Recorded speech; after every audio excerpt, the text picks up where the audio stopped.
எந்திரிங்கப்பா. வெள்ளக்கக்க மல்லக்க பறக்குது. அப்பா எந்திரிங்க. அங்க என்ன போய் கொஞ்சிக்கிட்டு இருக்கியா? இத பாரு, இப்படி நீ கொஞ்சம் கொஞ்சம் எழுப்பிட்டு இருந்தா அப்பாவை எப்பவும் எழுப்பவே முடியாது. என்ன பார்த்து கத்துக்கோ.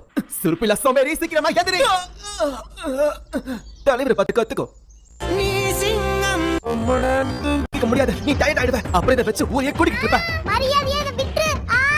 இதை நீ தூக்கிட்டு வந்தா இந்த ஊர்க்காரங்க உன்னைய சேர்த்து என்னையும் கேவலமா பாப்பாங்க. மரியாதை இதை கிட்ட விட்டு சொல்றேன்ல. அப்படிலாம் ஒண்ணும் இல்ல. மரியாதை இதை விடுன்னு சொல்றேன்ல.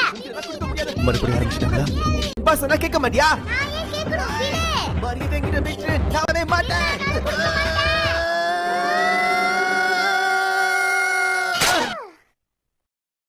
சுத்தம் நல்லா சொதப்பிட்டோன்னு நினைக்கிறேன். இங்க இங்க பாரு, இது ஏன் தப்பு இல்ல. நீ தான் பிடிச்சி இழுத்த, நான் ஒண்ணும் பண்ணல.